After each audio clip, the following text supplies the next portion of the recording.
guys, welcome and welcome back to the podcast. I've been meaning to watch that. I'm your host Monica, and we are back again. New week, new topic, new guest we could do every single week. And this week we have a returning guest with us today. Guys, she is someone that I want to have back on for a long while now. If you're someone who is always looking for something to watch, if you're always running out of things to watch, then you should be following her. And if you're not following her, then what are you doing? What's going on? Guys, she is so funny, so gorgeous, so smart, and she has watched every single thing on TV and the movies. I swear to you, she has. So you never gonna run out of things to watch if you follow her. So please put your hands together for Joc's Watchlist. Hello, so happy to be back again. Yes, so happy to have you back.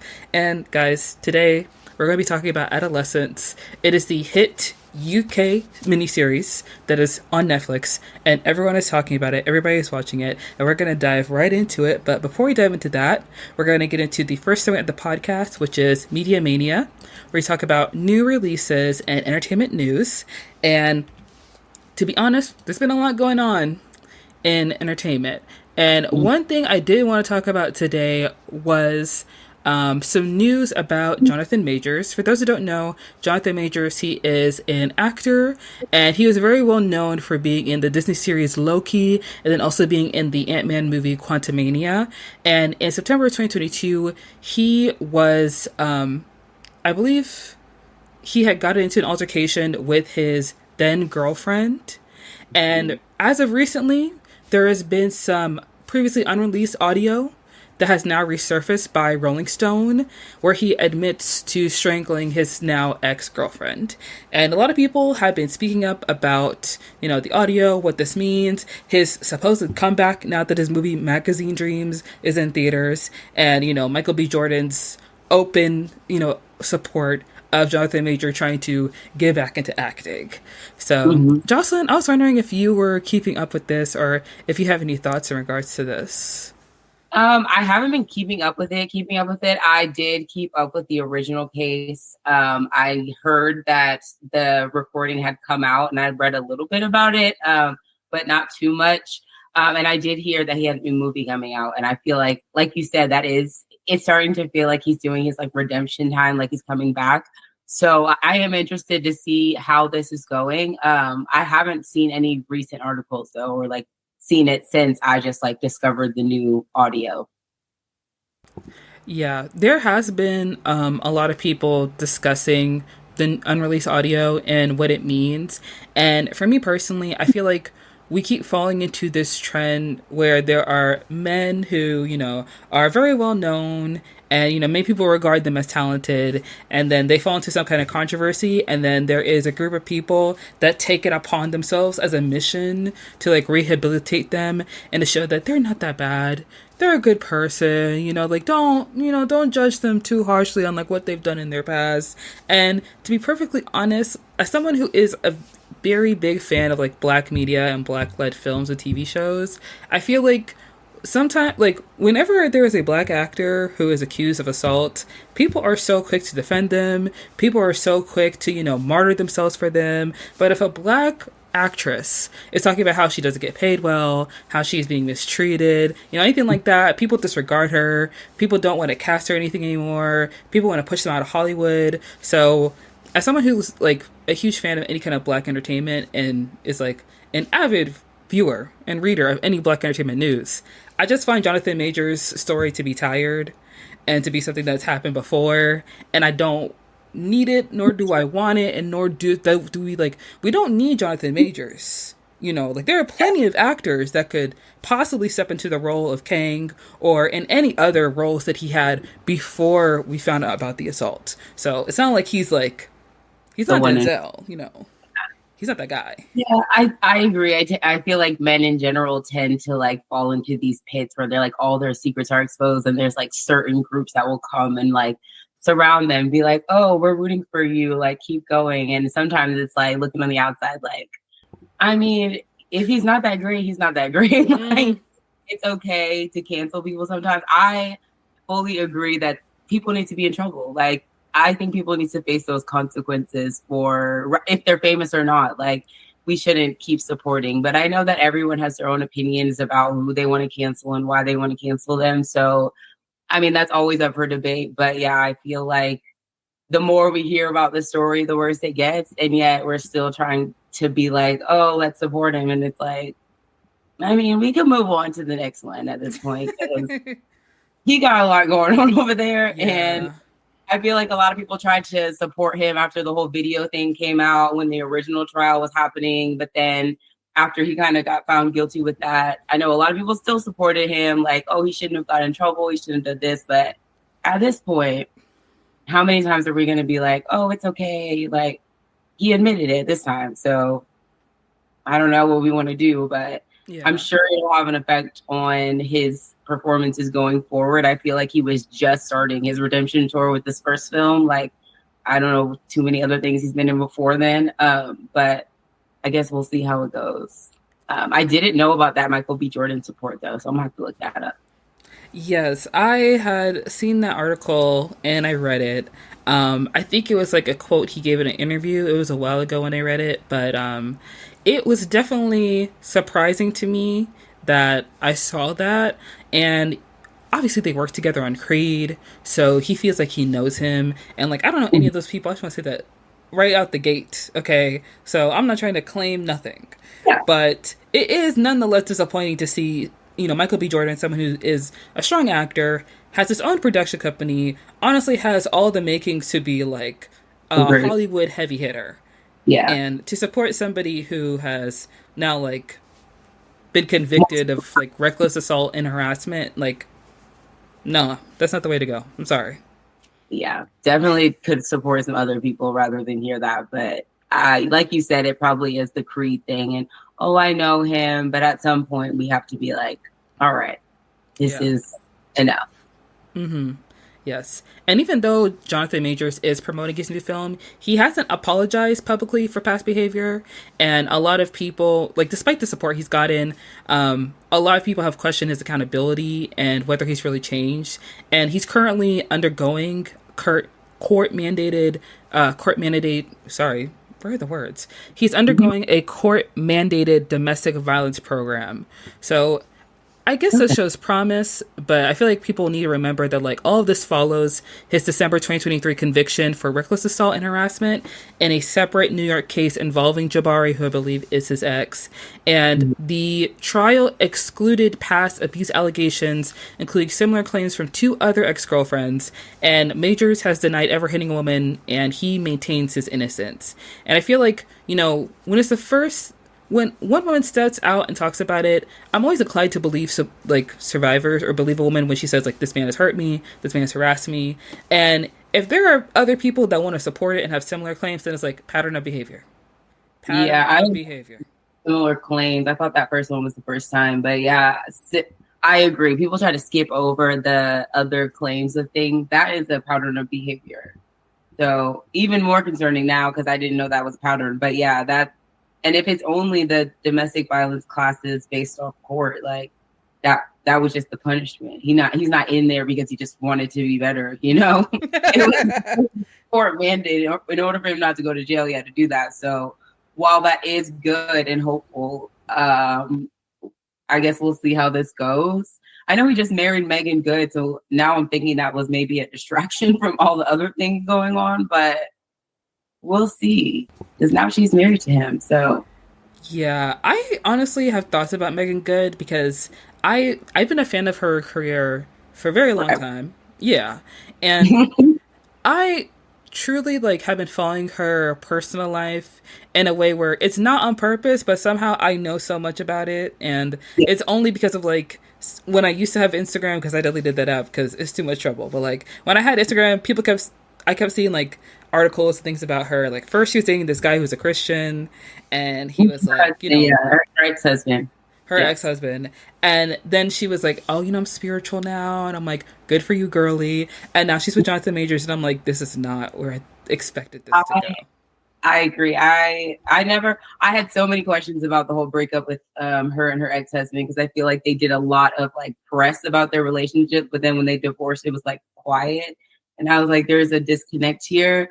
But then when she jumped to Jonathan Majors, I too had a lot of questions just based on the timing of it. Cause it's like, why would you want to put yourself, you're Megan Good and you're putting yourself in the middle of unnecessary, Oh very unnecessary gosh. drama. And it's like, okay, like, and she is 10 toes down that she loves that man. So, okay. But from the outside looking in, I have a lot of questions, girl. I have a lot of questions. Yeah, I'm wishing her all the best. I'm hoping that like maybe the relationship will be fine, you know? Maybe she knows something we don't. Like, I feel like I was thinking maybe she knows something we don't, and then we heard this audio stuff. So now that kind of brings that red flag and more questions back up. But she is she believes in her love. So She says, I hope it's real. she said, that's my man. I'm gonna stick by him. Yeah. Been sticking by him through and everything. She was sticking by him before the ring, so she really sticking. I'm only wishing her the best of luck. I just hope that the relationship goes smoothly and we do not hear nothing about it in the trades. Yeah. I hope she knows something we don't. Yes. Oh, by the way, real quick, did you get the outline that I sent you? I didn't get to look at it. Sorry, because I'm referring to it when we're going through the articles. I don't want you to be out of the loop. Oh no, you know. It's okay. I feel like I have enough. You know, I'm a good pop culture girly, so. Okay, awesome. All right. So our next story I did want to dive into because I saw this article on Variety, and I found it to be very interesting. So Netflix co-CEO Ted Sarandos, he recently discussed a range of topics at the Paley Media Council event, and he also talked about a December dinner with Donald Trump at Mar-a-Lago, and he said that the meeting was friendly and didn't involve business, and Trump mentioned that Melania and Barron are fans of Netflix. Well, everyone is. We all have it. And he denied Trump a pitch for a Melania documentary, which was instead acquired by Amazon for $40 million. And he declined to comment on whether Amazon had overpaid for it because he hadn't seen it, but he emphasized that Netflix is not switching its content strategy under Trump's second term, even though he has defended past programming decisions like having Dave Chappelle and other controversial comedians having specials on their platform. And I remember just like seeing the article, and I feel like I've said this before on the podcast. I feel like Netflix as a whole is just trying to be a platform. You know, they're just trying to exist as like, this is the space where you watch what you want to watch, you know? Mm-hmm. And of course, people will be upset because like people like Dave Chappelle and other controversial comedians have their specials on there, and a lot of things they say are like transphobic or just detrimental to a lot of marginalized groups. And I understand that, and I get it. And I also understand that Netflix has a business strategy where they're like, we need viewers and we need money. You know, obviously, like, there is differing opinions on that. And like, am I a huge fan of Netflix? No, because they're overcharging me for my subscription. But you know, I see where Ted Sarandos is coming from, and I understand that he said like they're not switching their content strategy under Trump, but with the shift that we've seen in Hollywood, I don't think that he's going to be singing that tune for too long. I guess maybe that's too negative to say, but like, I'm just looking at the patterns. Yeah, I definitely think Netflix tries to be this neutral platform where they'll put anyone up there without asking really any questions or too many questions. Yeah. I also think that there is something to like thriving off of good and bad. Like, if I throw a Dave Chappelle on here and he's going to say something controversial, that's also going to bring a lot more eyes to this, like automatically. And I think sometimes people forget that's the thing. Sometimes press is just press when it comes to Hollywood. So I don't see them changing that part of it. Like they definitely going to remain neutral for now, but we'll see. I feel like a lot of changes have already happened under this administration, and we'll see what keeps going. I'm sure Hollywood is not going to be left out of all these changes. So we'll see what comes. But yeah, Netflix is definitely number one when it comes to streaming platforms. So they definitely make a lot of the trends for things. So that's true. And they want to stay number one. You know, Ted Sarandos mentioned that he doesn't see Amazon as a rival in terms of, you know, a streaming platform. And when I was thinking, like, I was reading this article and I was thinking about the whole Dave Chappelle thing. I remember when I think his last comedy special came out. You know, a lot of people are talking about like platforming people who are seen as bigots. People have very controversial opinions, and I understand the argument for deplatforming because, in a lot of regards, I do agree with it. But the thing about Netflix is that they're looking at this from a business perspective because even though they have a lot of like queer content and they have a lot of like shows that feature the LGBTQ community, trans documentaries, things like that, they want, like you said, the controversy. They want people clicking. If Dave Chappelle wasn't getting all of his comedy specials through Netflix once a year, I think, then he would go to Amazon or he would go to Max. He would go somewhere else. I don't know.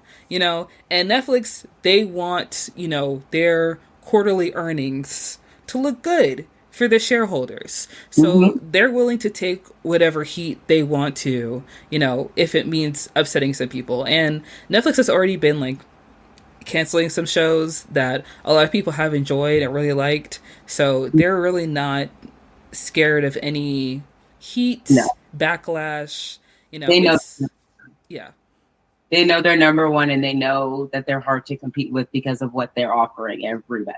Like they offer everything, whereas you have like Peacock's is streaming NBC and Hulu is streaming ABC. They have like it doesn't matter what you want to watch, you could find it on Netflix. And I think they know what they have and what they're offering, and I think they know that when it comes to a lot of stuff, they're going to be people's first pick. So they are not afraid to just do whatever they want because they're writing the rules in their book. Yeah.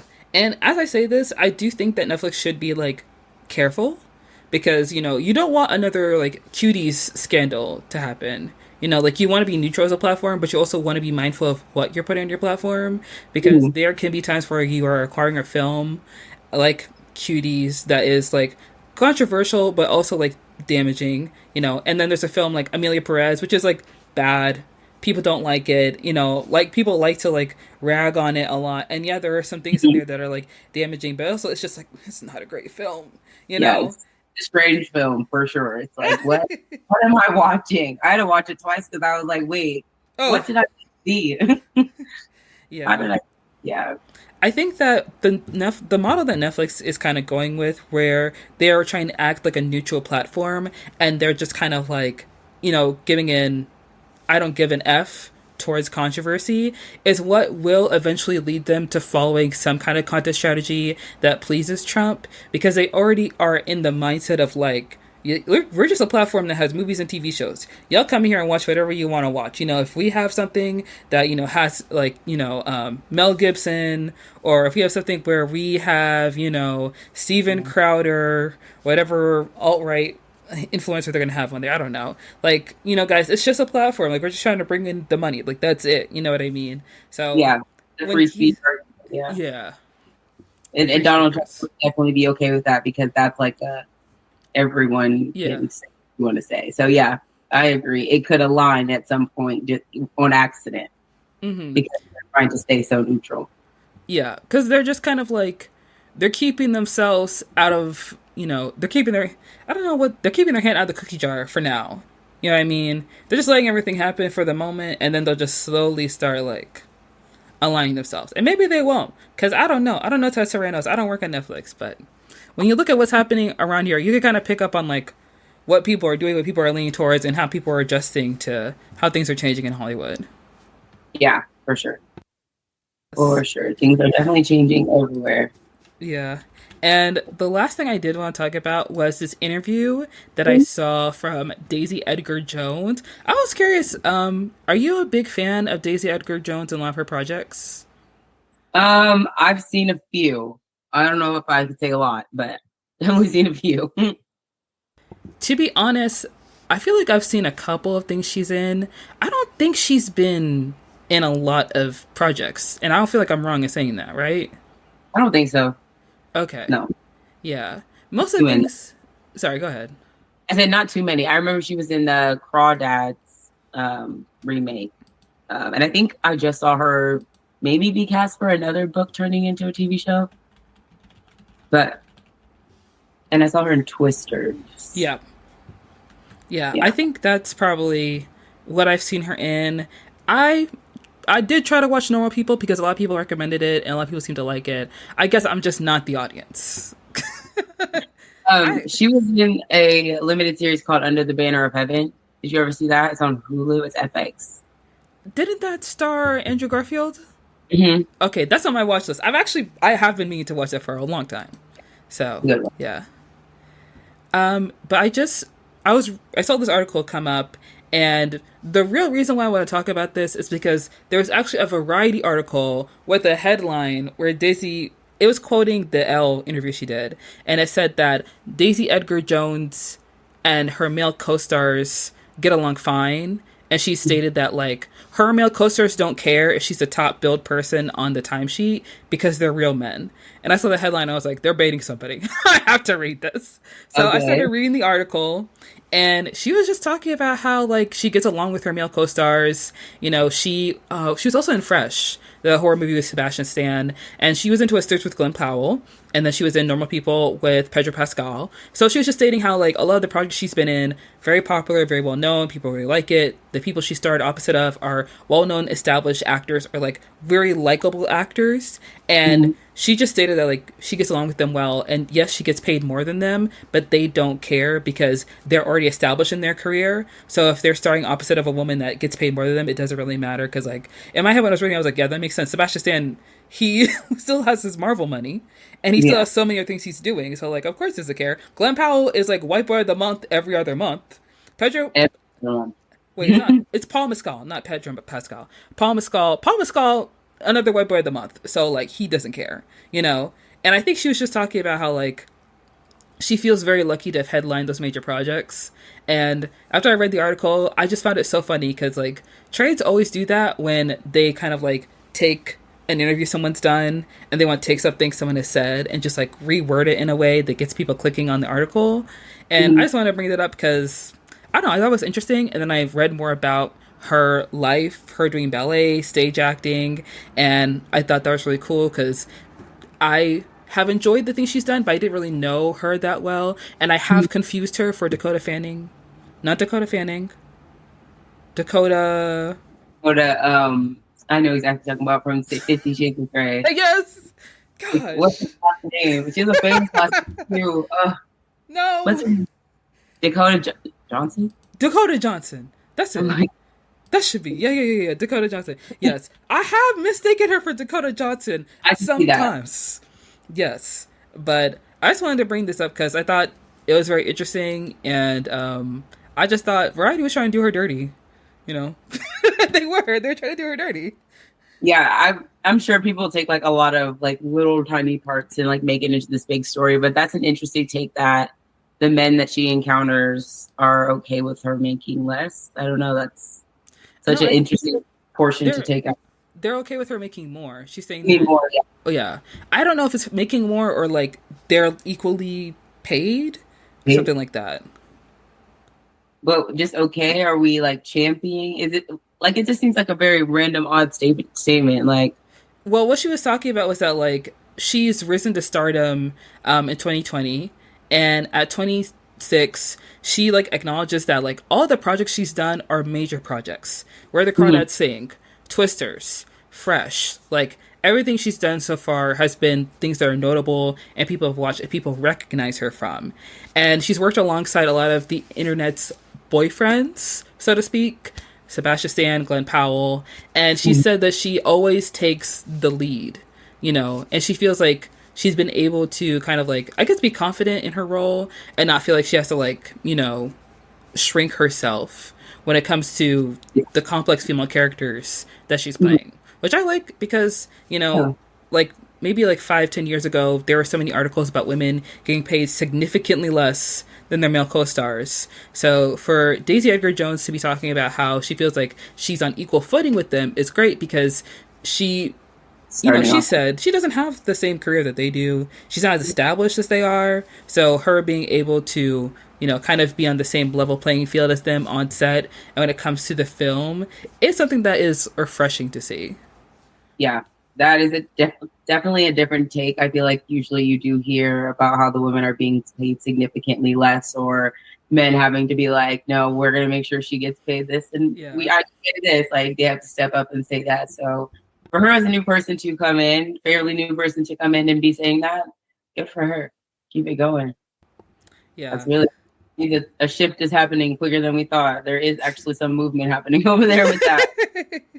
We love to see movement because I remember I was a huge fan of this show called Elementary on CBS, and it was the American retelling of Sherlock Holmes, and it starred Lucy Liu as like the female version of Watson. And there was this article that came out where it was reported that she makes less than her co-star, who I believe his name is Johnny Miller, and he is, I think, a well-known Irish actor, I believe, but it was just in the UK where he's known. Like, Lucy Liu is internationally known. You know what I mean? Like, very good actress. Yes. We start watching the show for her. Yeah. Yes. I mean, I feel like that happens a lot. I've seen articles recently where I've seen women who are headliners of the show getting paid less than like the boyfriend on the show. And it's like, it's my show. Why would they get paid more than me? So it definitely still is out there. It's definitely still a thing. I just watched the new documentary on Apple TV Plus called Number One on the Call Sheet, where like they have it men versus women, and they kind of talk about that a little bit, like the pay difference and the fact that the women don't get paid anywhere near to what the men get paid. But for her to be coming in so new and saying that, like, hopefully she's cascading that down and helping other people get that same experience, because while great for her, I don't know if everyone is there yet, for sure. It does give, like, you know, it does remind me of when Lena Dunham was talking about how she pitched Girls and how she walked into the room and she didn't have, like, a title or a spec or an episode written, and they greenlit her, and people were talking about, oh my gosh, this is so amazing, and it's like, if Issa Rae walked in the room and did exactly that, they would have booted her out of there. Yeah, that wouldn't work the same. No, it wouldn't have. So there's definitely, like, I'm happy for you, girl. That's so great. And also it's like, we all know why. But, you know, as long as it's, you know, going down the ladder, we appreciate it. You know, we love to see it. Is she a Nepo baby? Does she have famous parents? Or she just... I don't know. Okay. I don't know. Because sometimes when people say, like, people are Nepo babies, I look up their parents as like, oh, this person's a producer. This person's like this. Like, unless your mom is Meryl Streep, like... unless you are Willow and Jaden Smith, you know, it's like, you know, I don't give it. Dakota Johnson, the one you get her confused for. I think she has very, very famous parents. Yeah, she's a Nepo baby. Like her, Maya Hawks, Ben Platt, you know, yeah. And still doing a good job with it. Yeah, yes. But I just wanted to bring that up because I thought it was an interesting article. And I was happy to learn a little bit more about her because she's just one of those actresses that I keep seeing in things. And I just keep forgetting who she is. Like, I literally thought she was the girl who was in Daisy Jones and the Sixes or something like that. And I was like, that's a different actress. Keo. I don't know. I think that's Elvis. That's Elvis's granddaughter. Another one. Yeah. Really? She's Elvis's granddaughter. Yeah, I watched that whole show. That was a great show. It was one of my favorites that year. And I was like, and at the end, I learned that. And I was like, wow, what an interesting tie to this. Wow. Yeah. That's crazy. Honestly, my favorite Nepo baby right now is Jack Quaid. Because I just watched Eva Kane. And I was like, you know what? He's a good actor. He's so good. I like him. Yeah, I don't mind Nepo babies when they know how to do their job. You know what they're doing. Yeah, when they give us some good TV and are really acting. Yes. As long as you're doing it well. Like, utilize your privilege well, you know. Exactly. Yes. But guys, that's going to wrap it up for Media Mania. So we're going to go ahead and dive right in to the meat and potatoes of the podcast and talk about Adolescence.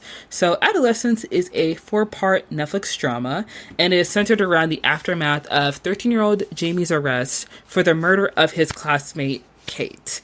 Each hour-long episode is filmed in a long, continuous shot, thus heightening the tension and the drama in each episode. And this show has really sparked a lot of conversations online in regards to, you know, internet culture, in regards to the manosphere, red pill content, alt-right wing influencers, and everything in regards to that. And I remember when I first started watching it, like the first episode, you know, when they stormed that boy's house, they broke down that door. I was like, man, he did it. Because they don't do that for people who are innocent. They don't do that if they're not sure. They only do that if they're like, yep, go get him. Go get Yeah, him. I agreed. I was like, this is a lot for a 13-year-old. I was like, so he had to, they Yeah. really came in like he was a dangerous. And I was like, oh, he has to have done this because they broke down his house for a 13-year-old. Like, it wasn't like this where they were looking for a 33-year-old man. Like, they were looking for a child. So, but it still took them to break down a door, to go through that house. Like, it was nobody's business. So they knew what they were looking for and they were very sure and they had the right person. Yeah. And in watching this show, I was actually surprised because so much of the show feels very real. And I appreciate that about a lot of shows because there are a lot of popular shows on Netflix in regards to true crime and things of that genre. And they do tend to be a bit dramatized. They do tend to do a little too much. And Mm-hmm. this show, it felt like they're really taking it very seriously with the content that they're presenting because it's not something where they're trying to do it for drama or do it for clicks or they're doing it for shock value, but they're presenting this as if it's a real case. Like, Jamie is someone that you possibly know, and this is a situation that could actually happen. And they're presenting it in a way where it's real life and true to form, and thus shooting it with the long continuous shots where the camera just pans to people. There are no cuts, so there's really no time to breathe. There's no time to really take a break. You are stuck in this story with everybody else and you're feeling everything that's happening. And while I was watching it, I was just like immersed. By the time we get to episode 3, I was like, oh, it's almost over. I was like, dang, it moves quickly. Yeah. Yes. Yeah.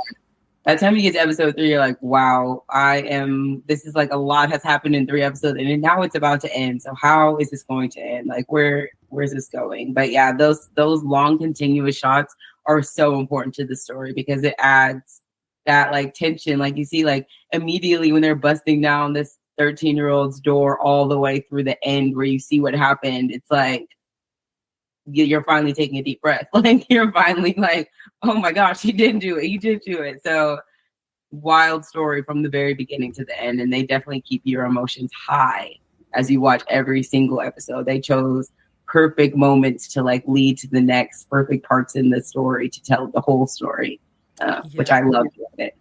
Yeah.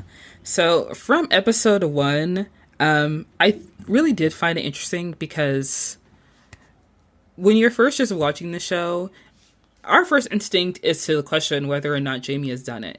This is a 13-year-old boy. He's fairly young. He looks very scared. His parents are worried. So, of course, you automatically sympathize with him and you're thinking, maybe he didn't do it. Maybe the wrong person.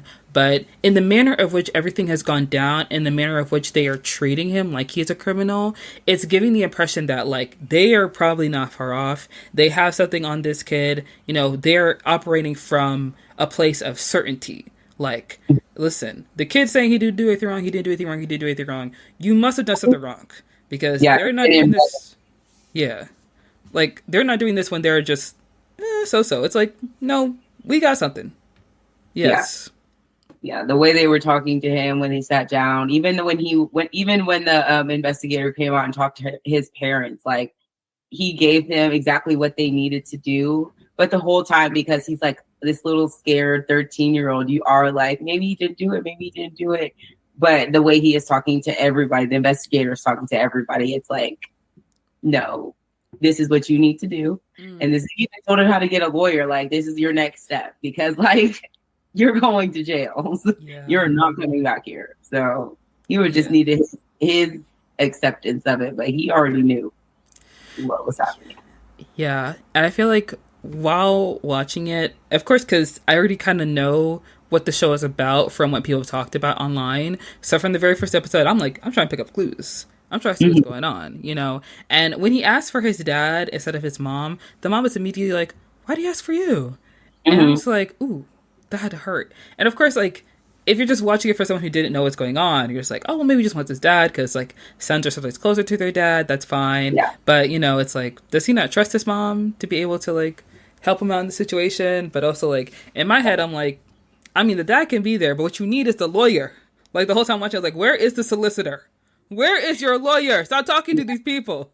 Stop talking at all. You don't need to say anything. But yeah, I Dang do it. think that the him picking the dad was like the first hint in the series as to like what was to come. But it wasn't when that would naturally just catch you off guard, because it's like, oh, just you had to pick a parent, just pick a dad. Like, yeah, of course. But later it makes a lot more sense as you like continue to learn about Jamie and why he did it and that he actually did do it and all the other stuff. So Yeah. And when they start questioning Jamie, it I have to say it's kind of tough to watch because how scared he is and how worried he is. But the police are just approaching it in a way where it's like, listen, I know he's 13, I know he's young, but he is. capable. Mm, Yeah. we see what he's capable of, so we're going to treat him in that manner. You know. Hmm. Yeah, exactly. But as that watcher, you automatically just want to feel sympathy for him because he's a kid. But like the way they treat him, and it's like consistent. Like we know he did this. Like we're very certain he did this, and he is this type of kid. So he can cry all he wants to, and I'm going to give him all his information. But at the end of the day, we are not letting this kid out with the rest of it. I think it was the moment when like Jamie gets strip search, and you can kind of see on the dad's face like, okay, this is not just asking some questions. Like something is going on. Like we should start getting worried right now. And I love that the camera, in certain moments where things are happening, it's zooming in on the dad. Like the dad is trying to process everything. He's trying to be strong. He's trying to stay calm. He's trying to be his emotional anchor. Because Jamie's a little boy. He wants his dad there to help him out. But of course, the dad is freaking out because it's like, my son is being arrested. And these people are treating him like he's a criminal. Like something is going on here, and I'm in the dark. And when that moment happens, of course, I was just kind of like, "Ooh, this is real." Like we're not playing no games. Yeah, he was thinking of him as a teenager and like his kid, but the investigators were thinking of him as like this teenage killer. Like they just had totally different views on it, on who this kid was. And I feel like the first episode is where you have to shift your view because you're going in automatically assuming he's like an innocent. Oh, this is just, he didn't do it. Like, there's no way. And I feel like that's what you see from the dad, like just confusion as like what's going on, why is this happening. But the him choosing the dad was a good indicator, and then the way the investigators talked to him was like an indicator of, no, this is serious. Something happened here. So they start the formal interview, and the detectives revealed that Jamie has made some, explicit comments about female models on Instagram, and this is when I'm watching it. I'm like, I am so glad I am not, my digital footprint is minimal, because let me get arrested. And so it starts pulling up my tweets. Like, no. Instagram comments and all. No, anything I post online, I didn't mean it. Please, officer, let me go. Like, it's just a joke. It's a joke. JK, okay? But when they start, pulling that stuff up, I'm just like, ooh, because, like, he's 13, he's a kid, and, like, I have a younger brother, too. So there are times when he was younger, and I was worried about him being on the phone. I was like, what are you doing? And sometimes I just see him watching sports highlights, and I'm like, why am I even worried? Like, I don't have to overthink it. But you see that stuff, and it's like, you really don't know these Yeah. You know what they're doing on their phones. Yeah, you don't know what they're doing on their phones, and clearly they did not. They had no idea what he was doing on his phone or what was coming to his phone. Like, I don't know if they did. I don't know if they hinted at like if his parents were like, those like helicopter parents who check your Instagram or not. If they just had never even seen it, but he was definitely saying some off the wall crazy things online that would have paused for any parent. I think if had they looked and saw that. But I don't even think they had no idea. They thought they had this nice little 13-year-old innocent child. If my son was saying those things online, his screen time would be an hour at most. Because you gonna have to learn to restrain yourself. You're not talking to nobody that way. Yeah. Especially it wasn't even just like random people. Like he was talking to people in his class like that. He was comfortable enough to do it online. And I don't know. The red flags were definitely online for him, the Instagram, social media. And I feel like that's a common theme we're seeing now that people are growing up with social media. I feel like when we were kids, it was introduced I guess like middle schoolish. Mm-hmm. And so now like to be a kid and growing up in that is like a whole different experience to be able to be online and make comments at 13 that nobody I guess ever sees. So you can get on all types of crazy stuff like that, but they had Yeah. no idea what they were doing with. Mm-hmm. Yeah. So obviously the police they started questioning about Katie and talking about his relationship with her. And mind you, during the interview, whenever they start asking certain questions that he feels like he should answer, he just says no comment. And in my head, I'm like, that's good. That's good. Don't say nothing. Don't say nothing. But of course, Stop talking, please. stop talking. Close your lips. But when they started asking about Katie and his classmates, he starts talking a little bit more because he feels like he needs to defend himself, like he has done nothing wrong. He doesn't see that he's done anything wrong. And when the solicitor asks for a break, that's what I'm like, exactly. Let's take a break. Let's get an orange juice. And then the dad's like, no, he's fine. He hasn't done anything wrong. And I'm like, hook, line, and sinker. You just sealed the deal. Because when they pulled out that laptop, they showed the video. I was like, oh, they asked him, Jamie, do you know what CCTV is? I was like, CCTV? Oh, Yeah.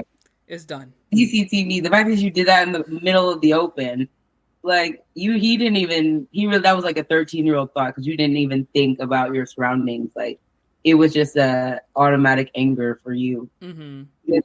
There's cameras everywhere in 2025, sir. Like clearly someone saw you. You didn't even think they would see you at all. Mm. Yes. So they show the video, and I'm not gonna lie, I'm the kind of person where I'm like, ooh, let me just Yeah. they showed the video. They showed the whole video. So of course the dad sees it, the solicitor sees it, Jamie sees it, and it's so tough because like near the end, when Jamie I think is trying to like hug his dad or like reaches for him he kind of recoils, but then they hug, and it's so hard because afterwards, after watching the video, his dad starts crying, and shout out to the actor because when he was crying, he was like crying, like sorrowful. And I can't watch shows like this sometimes because it's just a little too much. But like when the actor's giving, it's like you're giving everything. Yeah. Yeah. Because how do you react to something like that as a parent? Yeah, especially because we know he sat there and was like in confusion as to why he was even there in the first place. Like he probably, in his mind, this was like a mistaken identity thing. And so I feel like that moment when it was all like solidified, it was like heartbreaking because that was like, what else could you do after that? Like, not only did he do it, they have him on camera doing it. So like you see him doing it, like you see what he's now capable of. So having to then take that and bring that back to your family, like, no, he did do it. Actually, we're here for a reason. Yeah. And when the episode first started, I thought, well, maybe Jamie has a classmate that looks like him because, those young boys, they all kind of look the same. They all I the said, same. I did say that. I was like, maybe he's got the wrong kid. Like, that's really what that has to have happened. They all have the same haircut, It's like maybe they are just questioning him, but maybe he's covering for his friend. I don't know. Maybe it can't be him. He's in there crying his little eyes out, like yeah, he knows he didn't do it. Yeah, that was tough. That was hard. So, moving into episode 2, oh my gosh. So, it's like 3 days after the murder, and the cops go visit his school. And I already knew when they went to go visit his school, it was not going to go well because kids don't like cops. They don't mess with cops. No, it doesn't when they're looking at their Instagrams. It's like, because obviously this is a talk of the school. Like, I feel like everybody, whether it's middle school or high school, there was that one scandal that happened that you still think about to this day, or everyone was talking about it. And it's just like, that's crazy that happened. And they're in the midst of that moment. Like, one of their classmates was killed by another one of their classmates, and they all know each other. So you have the cops coming around. Of course, they don't want to talk to the cops because, like, this is insane. Like, they're worried about what's going to happen. They're scared. And I was genuinely surprised when one of the cops' kids went to the school as well, because I feel like it's an interesting comparison with Jamie's dad and then what's the cop's name? His name is Frank. I can't remember, but I know you're talking about his son was in the class and he was kind of getting bullied a little bit. Yeah, it was. Oh, it was Luke. Okay, yeah. So it was Di Luke, um, and when he's talking to his son, and he's like, having a private conversation with him by the side. This is kind of a tangent, but like when the son is like, "This is the first time you call me son," I was like, "Oh, wow, that's crazy," because Jamie's literally in jail for killing somebody, and his father is feeling like he doesn't know his son, and here is Di Luke talking to his son as someone who's investigating this murder, and his son doesn't even like feel like he's a part of his life. Yeah. It's interesting to see that comparison in those two relationships happening in the midst of everything that's going on in this episode. Yeah, and having to bring it to your son's school is wild to have to interview and like. And I thought was really interesting when they were having their side conversation and like I feel like they were finally opening up to each other.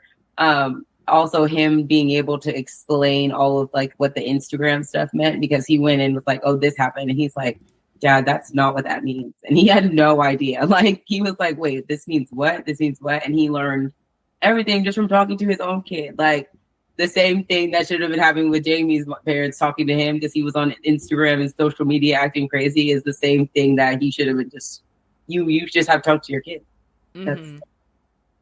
You learned everything you needed. I feel like that was the only missing part they were missing. He learned everything from just talking to his kid rather than going through all the schools and trying to talk to Kate's best friend and then Jamie's friend. Like your own kid had all the answers. Yeah. Just like, yeah. So the relationships were definitely there. The father son, like two different places, but two similar experiences. Y'all don't know what's going on with y'all's kids at all. Either one of you. Yeah. Which makes it more like how it could be anybody. Like it could be anybody. That was kind of the point of the story. It wasn't like a far-fetched off, you've never heard of this. It was somebody who was in your regular class. That was like the basis of the story. So I think it added to it.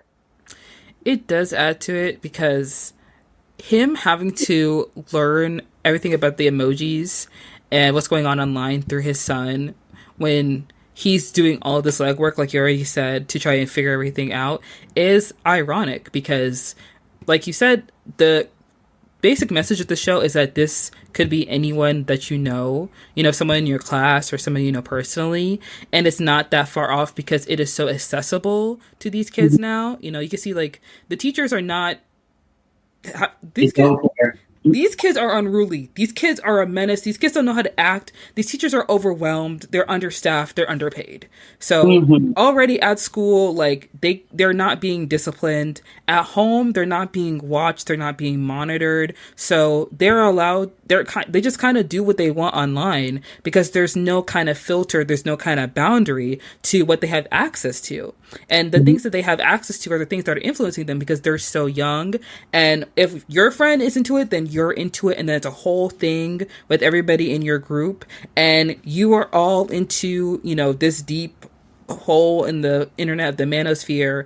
And there's nobody to pull you out because nobody knows what you're doing. Because the only thing they're focused on is making sure that you're fed, you're clothed, you're getting good grades. And anything besides that, it's like, oh, well, they're on the computer. But like, kids are on the computer all the time, so it's perfectly fine. And you're just missing a huge chunk of it, and they don't realize it until now when you're stuck in the situation.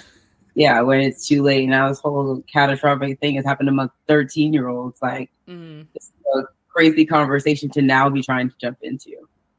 Like, there's a lot of places we could have stopped this, but they didn't catch it. Nobody knew. Nobody was talking to the kids. And I did feel bad for Katie's friend Jade because she's obviously upset about the murder. And when she's telling off D.I. Luke, I can't help but laugh because she very clearly does not know. She put him in his place. And, that's not her fault because she's upset because her friend has been murdered. And she knows that there are people in her class that, know the person who did it. And also that they were in some kind of way like an accessory to the crime. And there's nothing that she can do. She's lost someone that she's close to, someone that, she really cared about, and they're gone now. And that's something that's really tough to deal with. And she's young. She's 13 years old, Like that's a difficult thing to have to, get over. Yeah, her best friend died and she's already in it. So like I feel like she's coming from a perspective where she knows like the people are saying, like her best friend was going back and forth with this boy online. So she of course knows what happened online. And like I'm sure everybody at her school was talking all this gossip, but like she for sure knows that Jamie when it was going off on Kate. Like she knows what they don't know, what they're still trying to figure out is happening around them. So I think that her character was very telling on the fact that they kind of trying to get so much out of her. Like she's 13 and her best friend just died. I'm surprised she's even at school today. Like that is she's done her best for the day. I don't know much more you guys want from her, but yeah, they had to keep pressing because they just wanted. Nobody was watching. Nobody was paying attention to their actual kids, so they kept pressing other kids. Mm-hmm. That's true. And I think from episode 1, now that we know that Jamie is in it, it's been confirmed that he is the killer. They're just trying to figure out why. You know, like usually with true crime shows, it's a who done it, like who committed the murder, who could possibly. Thought that answered episode 1. So we're not going through suspects; we're going through motive now. They're trying to figure out why did this happen? What was the reason? They're not trying to figure out who did it. So yeah, it is a different perspective when it comes to true crime because usually that's what you're looking for: who did it. But they gave you that answer by the end of episode 1, so you had no more questions. Mm-hmm. Now it's just wow, how could he do it? Yes. So. Yeah. And at the end of episode 2, when D.I. Luke is running after that little boy, I was truly on the edge of my seat because I was like, oh my gosh, these kids, they know something. And he was running for his life, by the way. I'm glad that man, you know, he may not have been in the gym, but he was in the gym that day. Like, he was hitting them sprints. He said, I'm going to crack this case. You ain't getting away from me. He was not going to let Jamie away. He was, I need all the answers I need. I'm putting this kid away. Mm-hmm. And it's crazy. Definitely a sure one from the beginning. If there was any question, we should have just been following him because he knew. Almost. Yeah. But it's kind of crazy to watch it because these kids are very young. I am so glad they casted like younger actors because, you know, Netflix likes to, you know, have a show for 17-year-olds and to a 25-year-old playing a 17-year-old. Like, that don't make no sense. But casting younger actors makes this even more believable, but it also makes it so much more like gut-wrenching because we are watching a show about a 13-year-old who stabbed his classmate several times. And now you're in a school with a bunch of kids that don't even come up to your waist talking about the fact that they've discovered that their classmate was stabbed by another classmate, and it's possible that someone else in the room was an accessory to the crime, and you find out that they're going to be charged with conspiracy. Like, that's a real crime. That's something where you go to jail. Like, it's no more lunchtime. It's no more chocolate milk. It's no more Nintendo Switch. Like, you're in the big house now. It's done for you. You know, and that's something that serious where kids so young and so impressionable are committing these crimes. The show is basically like letting the viewer know that, like, hey, just want to let you know, like, this stuff is nothing to play around with. Like, these people that you see on YouTube, on TikTok that you make fun of, they have real influence on young people. And this is a consequence of those actions. And they're taking it as seriously as possible so people can see, like, this is something that can happen within your community, with someone you know, with a family member. Like, this is something that is incredibly dangerous. Yes, for sure. That is, the internet not being censored for children is a wild west because they can get into anything and anything can get to them. Like, if there's nothing blocking them, of course, like, I'm sure someone's older brother saw a Andrew Tate video and then now it's past the entire middle school. Like, it's that easy. So having that much access, while great, we can get a lot of things done, we get a lot more information, it also opens up to things that maybe we wouldn't have got had we not had social media, like that we didn't have as much influence on us before. So yeah. And I found it, I don't know, I guess I found it funny when D.I. Luke was kind of confused about the emojis because, of course, like, someone who is chronically online, it's like, oh yeah, I know what that is. Like, an incel. Yeah, we know what an incel is. But D.I. Luke is like, what is this stuff? What's going on? And it just shows, like, how removed even, like, the cops are from this kind of stuff. Like, there is a whole world happening online that they don't know about. They have no information on. And now this has happened as a result of it. So it's like, well, should we be keeping an eye on this? Should we be monitoring this? Like, is it something that needs to be on our radar? Or is this, like, a one-time thing? You know?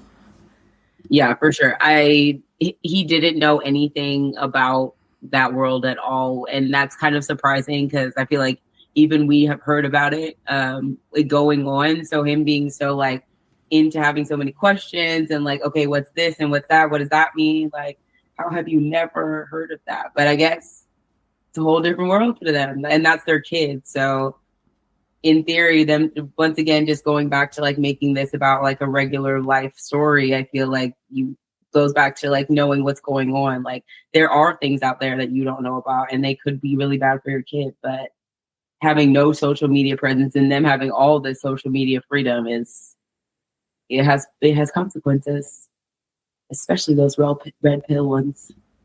Yeah. It's a scary place. Yes. And I'm glad that D.I. Luke, made an effort at the end of the episode to like be more present in his son's life, which is important. And, obviously it's just like a TV show, but that is something that does go a long way for young men to have like a present father figure or like a present, male figure in their life. Cause like nothing to say about like single mothers. Of course, single mothers are very important, but like guys relate to guys. So they want somebody who's like them to look to. And if they don't have someone like that to like be modeled after or someone to follow, they will find somebody. Yeah. And that's where you get places like Andrew Tate's. Fresh and Fit. I could go on and on about Fresh and Fit forever. I discovered that one in 2020, 2021. I can't. I don't understand. I don't understand why this is a thing. But I couldn't tell you. Like, what value do you bring when you have a podcast where like there are 6 women sitting at a table and you are the only 2 talking? Like, what's going on? The whole time, and then you're asking specific questions to specific women. Like, it's such a. I could write a paper on how terrible those two. I would have let my girlfriend have an Instagram. It's like I wouldn't let. Okay, well, let's start there with the first 3 the first 3 words of that sentence. Is she your dog? Like, what's going on?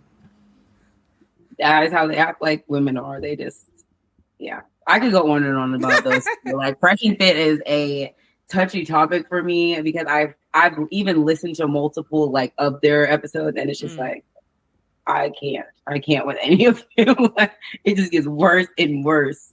The questions are bad. The people are bad. Yeah.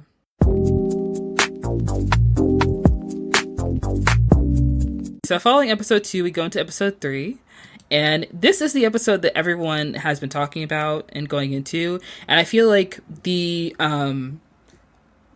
what is it? Basically how they shoot the episodes with like the continuous one shot. This really does come to a head in episode 3, which takes place 7 months after the murder, and they have a forensic psychologist, Brioni Ariston, who goes to visit Jamie at a youth detention facility. And basically she's doing the pre-trial report, to see how he's doing, to check on his mental capacity, because he had previously gone into a violent altercation with another inmate, and it was clear that he was upset. He was aggravated, So she goes in to talk to him. She tells him that like she's just there to evaluate, how he's doing under the circumstances in the detention center, like with the case. And it's not about the case itself. She's just trying to get to know him, talk to him.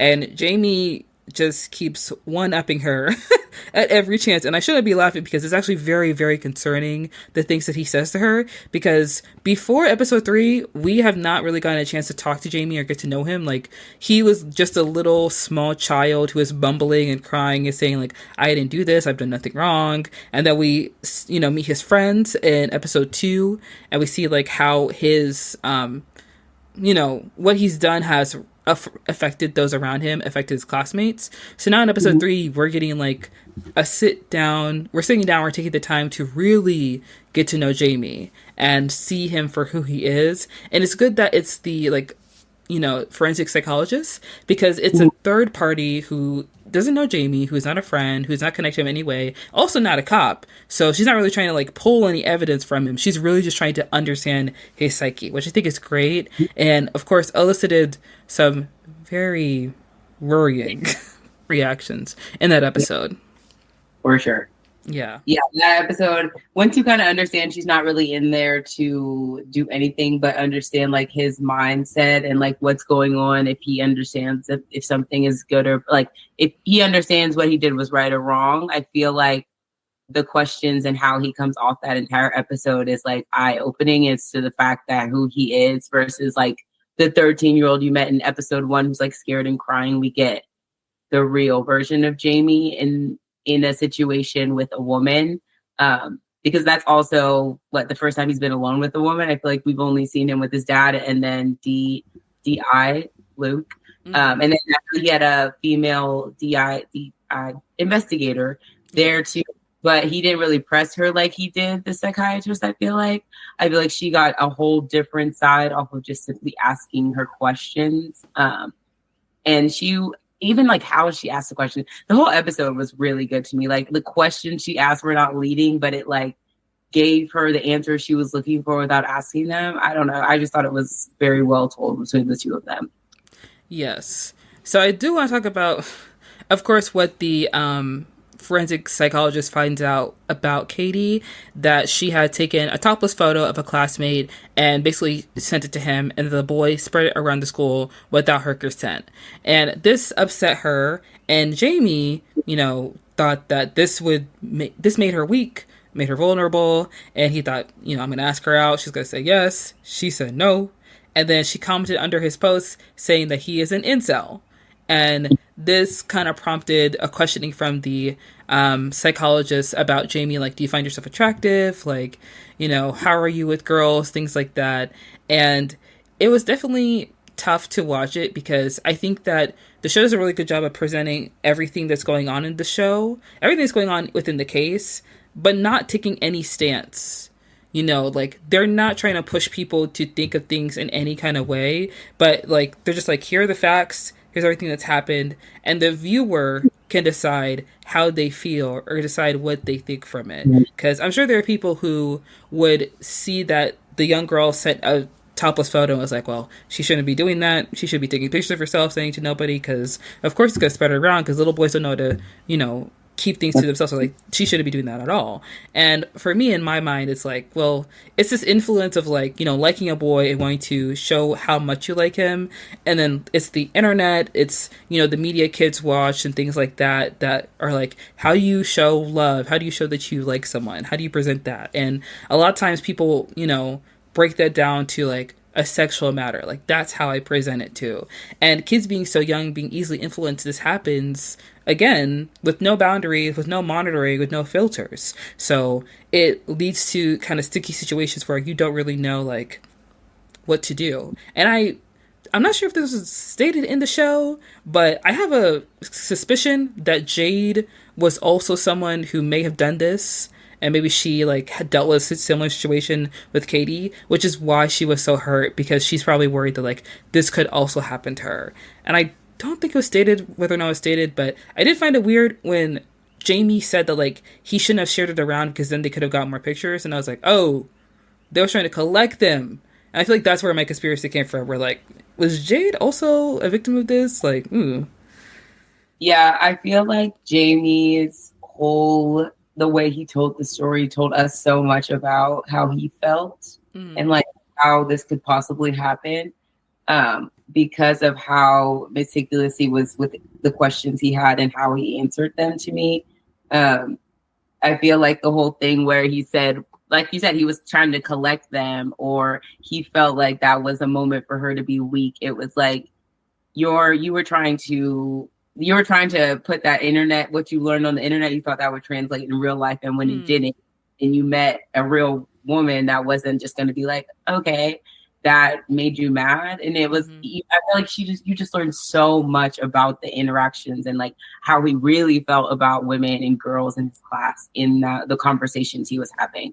And I feel like it put the first 2 episodes together for me, like, why he did it, and then like the whole red pill thing that DI Luke found out.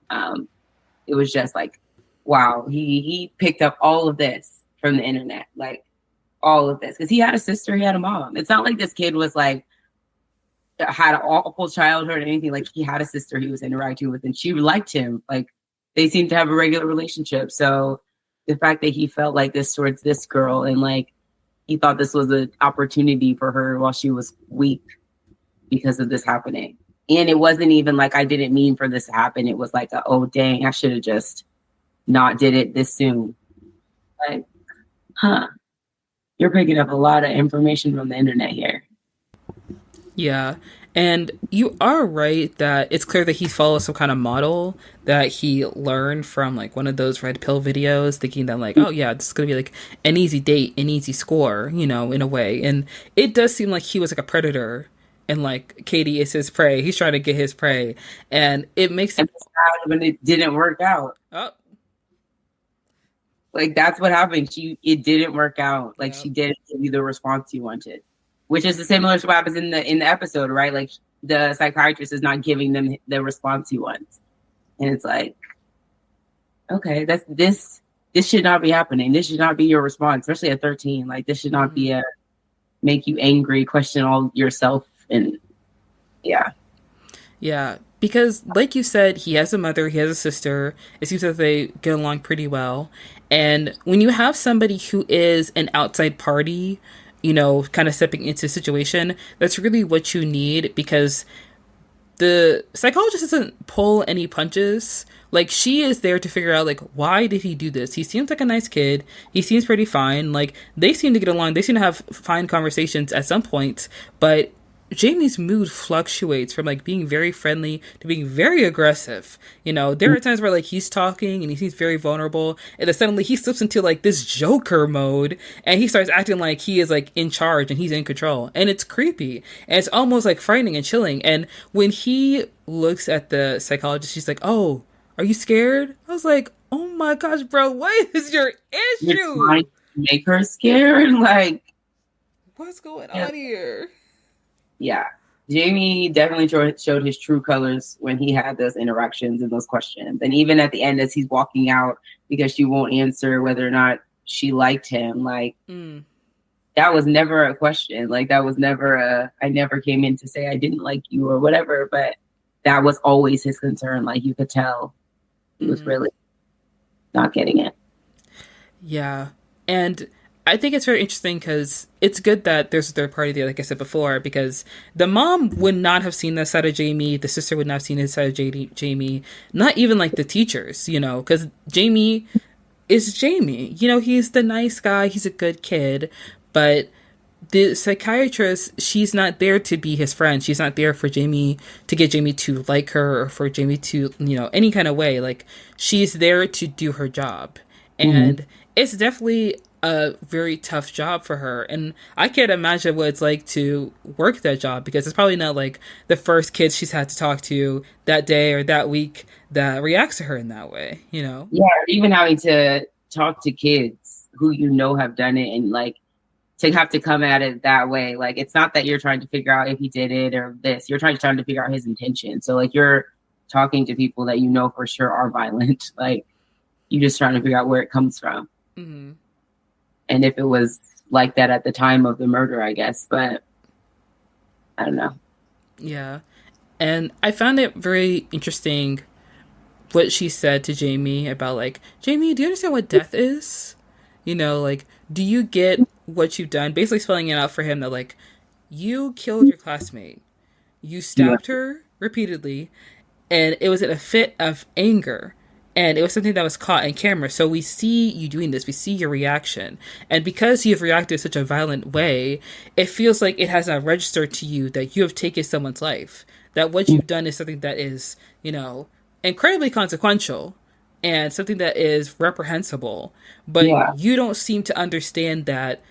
And you seem to be operating in a fashion of like, oh, well, you know, like, I'm fine. Everything's okay. Like, I might be stuck here now, but like, it doesn't mean everything is bad. Like, no, you need to understand the consequences to your actions. You need to understand what your actions have done. Like, Katie's dead. She can't live a life. She can't move forward. You can tell like she's getting emotional in that moment. But of course, like you will be getting emotional because you're sitting here with a kid who's trying to play in your face, you know, when they've killed somebody, you know, they've literally killed somebody, and we know for sure it's months later. We know you did it. And you're still trying to play like you didn't, or you don't understand. like after that conversation, she understood that he understood what happened. And that was I feel like that's why she kind of cut it off so briefly, because she realized like he knows exactly what he did. He knows exactly what he did. He's not necessarily remorseful either, because he still has that switch. Like he still will flip. Even on her, he was willing to flip. Like he really was about to go at her. He was trying to establish dominance by standing over her. Like, you understand you're the one in trouble? You're the one who's behind bars now. I can walk out here freely. You have to go back to yourself. You're supposed to be being nice to me so that I let you out. You don't even understand that concept, though. Just all over. Yeah. I think that is probably the thing that I find to be most disgusting when it comes to like red pill content, is like the entitlement, and also like how they feel like vindicated, and like, you know, what they say and how they think. And then when you react and you put action behind your thoughts and your words, then those actions are, you know, they're dismissed, they're excused, they're like, you know, kind of like brushed over, even though what Jamie has done is very terrible. And it's clear that this has influenced him deeply, because he is having fights with people while he's in a youth detention center. Like, you're supposed to be on your best behavior if you want to get out of here. And him showing no remorse means that he feels like he was in the right for what he did. And he feels like, you know, there shouldn't be a consequence. And the consequence that he is facing right now doesn't truly make sense. And because what did he do wrong? Yeah, he doesn't see that he is, you know, the bad guy in the situation. He feels like his reaction is somehow like logical, you know. Yeah, and based off all the things he picked up from Fresh and Fit podcast and things alike, it is logical to him now. Yeah. And I'm gonna be honest, like, I enjoy YouTubers like you know, Jarvis Johnson, or other commentary YouTubers like him that talk about like red pill, and like these kind of guys that go online, whether it's on Instagram, TikTok, YouTube, and they talk about like how you need to treat a woman, how women need to act in a relationship, how women need to be submissive to men, how men are alpha dogs, all that stuff. And I always understand the you know, making fun of them, poking fun at it and all that stuff as a way to like, you know, look at this guy and how ridiculous he is. And like, find it, yeah. And I get that, and I find it funny, but you also see like the numbers that they have. You see that they make all this money. You see how they have all this influence. And now you're seeing these same people who are saying these things having some kind of access to the White House. And it feels very, very harrowing when you're watching this continue on and then watching this show, because like this show, although fictional, could be very real. And there are times where I see people like commentating on it and poking fun at it, and I wish people were taking it a little more seriously, because it is. It's a real thing. People are really out here spewing that information and believing it. I have had my own interactions with multiple people, and these can be grown men who like truly have been like talking to me about being submissive and all this other stuff, and you're just like, okay. I remember one episode of Fresh and Fit, they said women don't have hobbies. And I went on a long like conversation about how that doesn't make any sense. But like, people out there are really going to go to bat. Like, they're really going to bat for this. Like, this is a real thing. They really have like low expectations and standards, and these weird like women should be doing X, Y, and Z. And they are sharing it, and people are believing it. And like 13-year-old can be influenced on this. I've seen 30-year-old influenced on this. Like, it's a problem. It's definitely not something to play with. And like, I appreciate someone bringing content to it or bringing light to it, because yes, it is ridiculous. But at the same time, like, please don't think these aren't like your friends. Like, they are regular people who genuinely believe this. So it's definitely concerning. And the more podcasts people get on, they keep getting more podcasts that are like red pill cop podcasts. Stop. We don't need any more. Yeah. No. Please. Tap out. And, you know, you're right, because if you see the numbers, you see like their views, you see how big their platforms get, it is not that far out of the realm of reality that like someone you may meet, your friend, or like someone you go on a date with, could possibly watch this content and think like there is value in what they're saying, rather than That, thinking that they don't know what they're talking about. They see this and they're like, these guys, they're free thinkers, they know what they're ahead of the curve. yeah, genuinely thinking that. Mm. And they're grown-ups.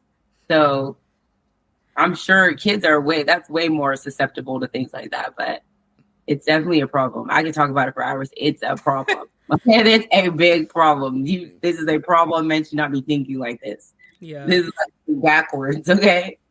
And I do want to say, I remember when I was working a job when I was like maybe like 19, 18, 18, 19, and I was working in a bakery. And there was a guy who was working alongside me, and we started talking one day because he seemed like really quiet and shy. And I was just like, I'll be friendly, I'll make friends with him. We worked together for like 10 hours during the day. I may as well. Big mistake, because when I tell you this guy was like a Star Wars fan who hates Princess Leia. He loves Marvel movies, but he hates Captain Marvel. Like, spouting all this stuff you see online that people are saying, and you feel like no one actually thinks that way. Like, those people are just like, they're ridiculous. And then meeting a person who actually believes it, and like him pulling up videos to show it to me, is like, oh, buddy, I'm so sorry. You have the wrong person. Like, I did not align with these interests at all. Like, I like Marvel, but like, I like Marvel. I like watching Marvel movies. I'll watch any Marvel movie. You know what I mean? Like, it's not even like that. So it's definitely weird when you meet someone like that in real life, and then you're just kind of like in that awkward spot where it's like, oh, I didn't realize like someone would actually believe the things you see online and think that that's like fact. Yeah, like, you're like those, okay? In real life. I'm like, on the screen, you're out here, okay? Maybe I shouldn't have tried to be nice to you. Maybe we should just stay on our side of the, workspace, because yeah, it's like, okay, got it. When I walk into work tomorrow, let's just smile and nod and get to business, get to work, Exactly. Yes. But to tie into kind of the next episode too, I feel like when the dad goes to that store and he finally like starts to meet people who are like, we support your son, or we support, like, I feel like that's kind of one of those things where it's like, he didn't even realize people around him were that, like, that is a common thing. Like, you don't even notice the people around you. He had people coming up to him and he was getting angry. Like, I don't believe that this is not the support I'm looking for from you guys, but out there. They were out there. They were out there. There were people out there willing to come up and say, we'll give you money for your son. We support him. We understand. Like, you understand him killing a child? That's not okay. Yeah, so. And it's tough because, like, when you're watching the episode, it starts off so nice. Like, they're a happy family, and, it's the dad's 50th birthday. They're talking about getting, like, takeaway and, like, going to get Chinese and spending time together. They're singing, Take On Me. Like, everything seems fine. Like, did the dad's van get spray painted on? Yes, it did. And I'm not gonna lie, I was looking up that word online. I was like, what is a nonce? Yeah. I was like, what does that mean?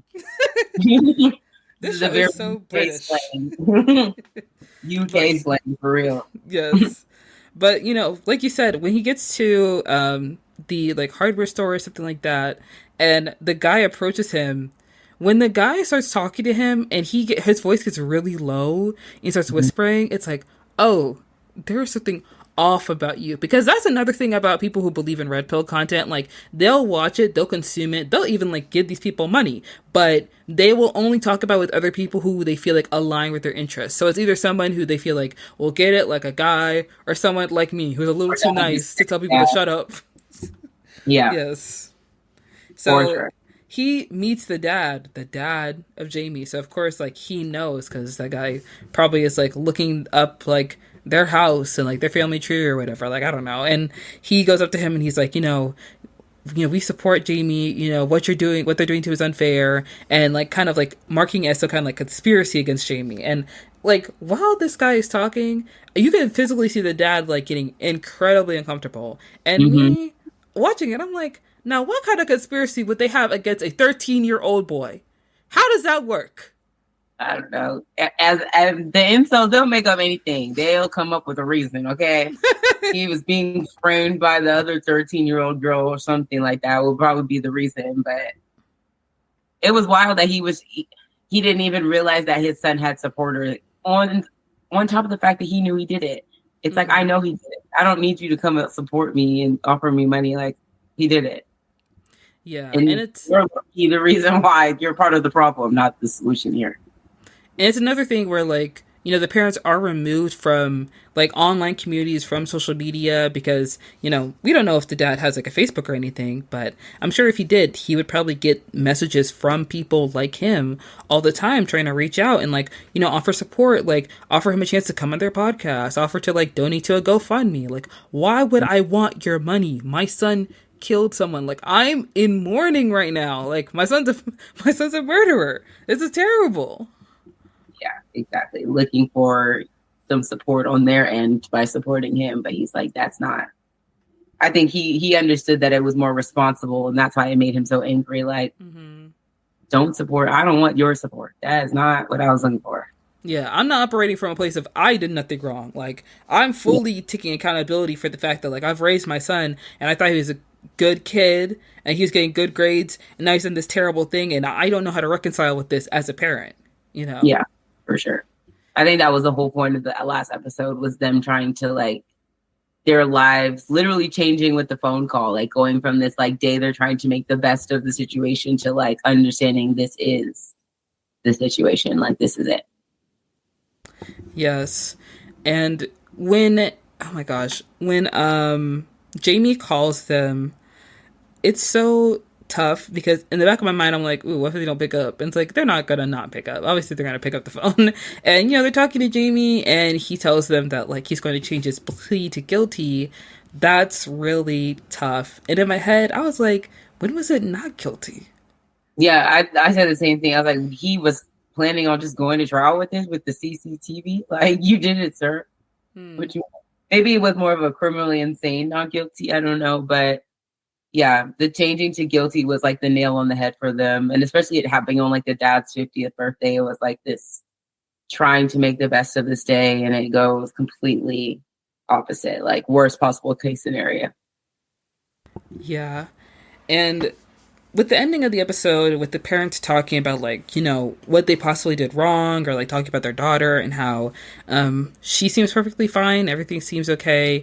I did see some conversations online that people are bringing up that like this kind of disproves the whole narrative that girls are harder to raise than boys.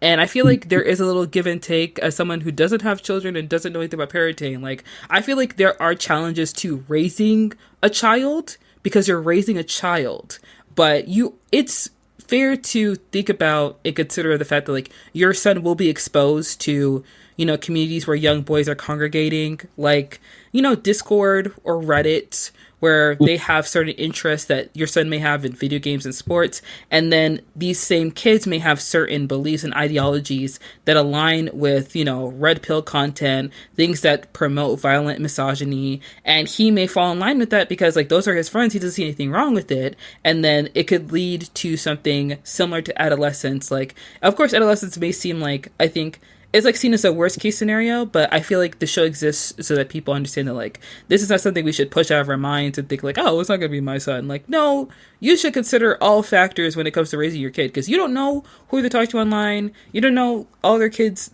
all the friends they have at school, what their friends are into. Like, you really need to be careful when it comes to like, what's going on with your child. And it's really heartbreaking to see the parents break down because it's clear they love Jamie and they want him to be okay, and the fact that he is going to change his plea is like very, very tough on them. Yeah, for sure. I mean, I think raising kids in general probably would be hard. I feel like girls probably come with things, boys probably come with things, but it's more just about keeping an eye on your child at all times. Like, the internet is a scary place. It's a new place. I think also that's a thing. Like, you're learning things from your parents, but our parents didn't have to deal with social media. So this is like a new generational thing they're having to like work through, right? But at the same time, now that we know what it is and how much freedom is out there, it's like girls or boys, the girls are out there. She was out there sending the picture. So like there was some type of pressure on that end. So yes, there's going to be pressures on this end, but on top of it, especially if they're on Instagram and TikTok, and yeah, they're easily exposed. Kids are, they'll take everything. Like, all it takes is their friend to say it was a good idea. Like, it doesn't take too much. So the influence is definitely out there, and you got to be aware of it, boys or girls. It's out there. Yeah. I feel like if anyone is like a parent that is possibly like listening to this and they watch the show, it would be, it would probably be a good idea to start monitoring what your kids look at online and really just educating yourself about what's going on online, because what parents look at online, like whether it's like recipes or like recycled TikToks that have turned into reels that have turned into like videos on Facebook, like it's different from what your kids are looking at. So Mm-hmm. it doesn't, it's not going to be a bad thing if you start educating yourself on what it is that your kids are like interested in, what they're watching, what they're listening to, because you Yeah. don't want to be out of the loop. And I know like that may sound like helicopter parenting, but you really have to be mindful about what your kids are being exposed to, because kids who are very young, like I said before, are very easily influenced, but also you're raising your child. You're the person who's in charge. The way that Yeah. those parents felt responsible for what Jamie did, it's it's understandable that they feel responsible because they love their kid, and you would take pride in your kid like doing well in the spelling bee, doing well on the SATs, like getting to the Olympics. You would take pride in that because you raise your child. In the same way where if they do something reprehensible, like killing someone, you feel like as a result you've done something wrong. So it's never too late to take some steps to prevent anything like that happening. Not to say that like every kid who watches Andrew Tate is going to turn out like Jamie. Yeah. However, there is the possibility. Yeah. That Yeah. the aggression and the reasoning start adding up to them, especially if Yeah. they're younger. Yeah. Because he had a kitchen knife. It's like, how much anger and force do you have to do that? Like, that's actually like horrifying. Yeah. As a teenager to be able to do that. A new teenager. Like life hasn't really started for you yet. If you have that type of aggression towards women, that is probably not a good sign for the future. Like Yeah. And they have to think about like grown adult men who have access to like cars and money and they can buy guns and like go on dating apps and like meet women, like this kind of stuff. It's something that it it just expands as they get older and older and just gets more and more like, tenuous. yeah. And the last thing we're trying to do is grow that community. Okay. No, no, Very no, no. last thing we're trying to do in here. No, no, no, no, no. And Yes. get rid of them, not add to them. Yes. So there has been a huge response from Adolescence. And apparently the UK, they are going to be showing Adolescence in schools to try and combat, any kind of influence that may be happening in UK schools, because they're obviously concerned about like the overusage of smartphones with kids and like how easily accessible so many things are, like red pill content or like pornography, things like that. Like the British government is starting to like make moves to prevent this, because they're basically just saying like this is everyone's problem. Like you can't just put it on the parents, because like they look at the police, they look at the kids, they look at the parents, and everybody involved in that case. So they want to be sure that they're basically covered on all fronts, and I think that is very smart. And I feel like, yeah, you should show it in schools, because it's better this than like the same 9/11 documentary they show every single year. Well, that's probably just in America, but Yeah, I mean, I definitely think it's something to showing kids what's going on. I feel like as a kid, I learned a lot of things were right and wrong based off of TV shows and movies I was watching too. So it's not bad to show someone empathy and like what's going on and have these conversations, because they are happening. Like they've made this show because of the number of attacks that were happening in the UK for younger kids. Like it's a thing. And like I feel like showing this and like showing the empathy and the sympathy and like you can see what really happens here, like that'll never be a bad thing to me. So yeah. Overall, I absolutely, I don't want to say loved, because like wow, that show killed me. That show was tough to watch, but oh my gosh, what a banger. I feel the same way I felt after like watching Dead Ringers. Like this is one of those shows that's it's a tough watch, but it's so vital. And because it's so tough, so many people may skip out on it because they don't want to watch anything that's like too harrowing or too serious.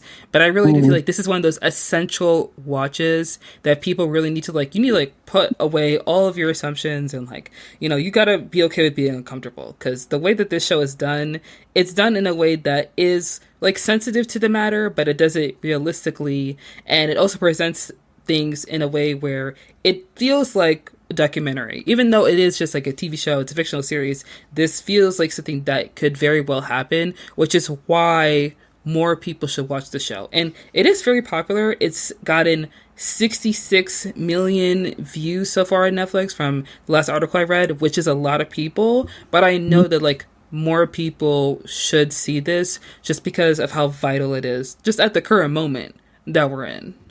For sure. I definitely recommended it to people multiple times. I think I made a video on this. I'm pretty sure I did.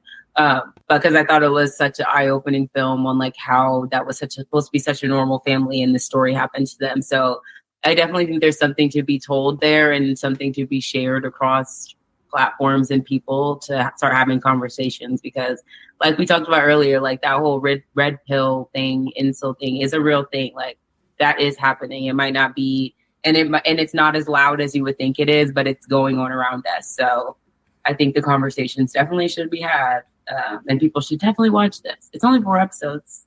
You guys can Yeah. do 4 episodes. I promise. Absolutely. And when I was watching the show, I couldn't help but compare it to other TV shows where it feels like almost after school special for kids. But because it's meant for like, not kids, but I guess younger people, they do in a way dramatize a lot of things that are happening. Shows like 13 Reasons Why, shows like Euphoria, where they are trying to depict what young kids go through and what young kids are experiencing. But 13 Reasons Why, it was a show based off a book about Hannah Baker, who is a very young girl who took her own life, and one of her classmates is listening to the tapes where she's explaining the reasons of why she did it. And the book, I read it in middle school, I really liked it, but the show is very different from the book because it feels a lot more like a Pretty Little Liars type of show rather than something that is meant to be like a PSA about like teenagers dealing with severe mental issues.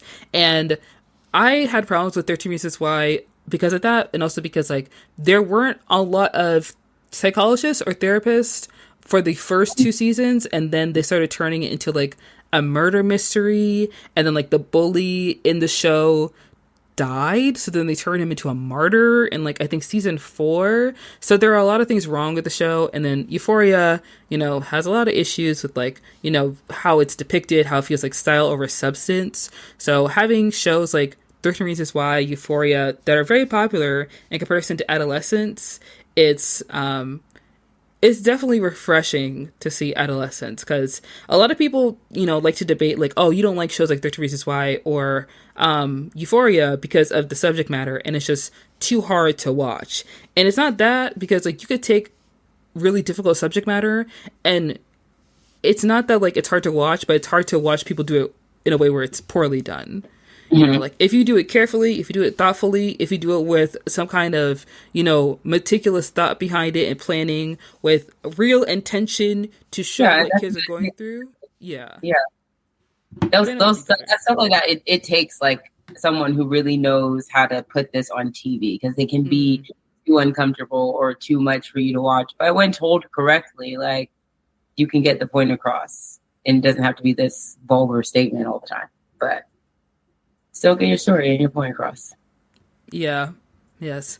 And I do hope that Stephen Graham gets an Emmy or a BAFTA for this, because, yes. He did it. He did a good job on this one. He did his big one. And I'm actually surprised that I haven't seen him in anything, because I was looking at his IMDb and I was like, oh, this is a decorated actor. Mm-hmm. Very. Yes. But I think most of the stuff he's been in are things that are very depressing, so he needs to do a comedy at some point. Like, he needs to lighten up. Nice. No more sad stuff. We need a break. Literally, that's how I feel about Evan Peters. Like, every single, like, almost every project he's in, he's playing a murderer. He's playing someone who's, like, unwell. It's like, babe, you need to do a rom-com. You need to breathe. Like, stop answering Ryan Murphy's calls, please. Yeah. switch it up every once in a while. It can't be bad. Yes. Jocelyn, do you have any last thoughts about Adolescence? No last thoughts really, but I do recommend you all check it out if you haven't already. It's only 4 episodes. It's an easy watch, and I think it'll be worth the while. Absolutely. Guys, don't forget to check out Adolescence on Netflix. And we're going to go ahead and wrap up the podcast with our last segment, which is Watchlist, where we talk about all the TV shows and movies that we've been, hoping or waiting to watch. It could be new releases, it could be old. One new release that I am excited to watch is Black Bag, because whenever I see a movie coming out with like a stacked cast, I always have like a little bit of apprehension to watch it because I'm worried that's going to be bad. But I've been seeing a lot of positive reviews about this movie, and I am a huge Cate Blanchett fan, so I'm very excited to watch it, very excited to see it. I'm also very happy that John Renee Page is in a good movie, because after he left Bridgerton, the girls had a lot to say. They were speaking poorly on his name. They were saying things about my man. But you know what? He rose from the ashes. His career is intact. He is working. He has jobs. He's booked and busy. Some of the girls on that show, they've only done that show, if you've noticed. But you know what? He's fine. He said, Shonda, I'm good. All right? You got your first season out of me. You got your 100 million viewers. And I'm going to take my ducats and I'm going to go somewhere else. And you know what? He's doing just fine, looking mighty fine. So I am very excited to watch that. Also excited to watch Paradise, which is a show that you had suggested that we talked about.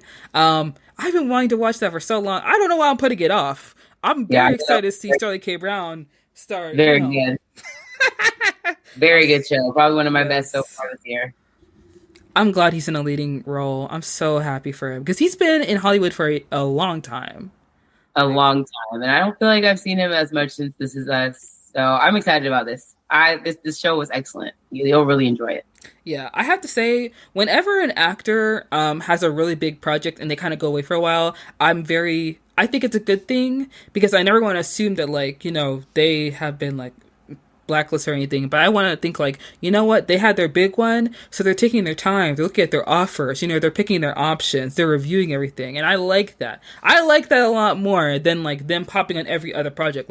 Every other project, that's fine. AO, she is doing everything now, and I'm watching everything that she's in. I love it. But if we're being selective with what we're doing, then I appreciate that even more, because I'm going to watch anything that you're in. Okay, I am a fan 10 toes down. So I'm going to be checking out Paradise sometime this week.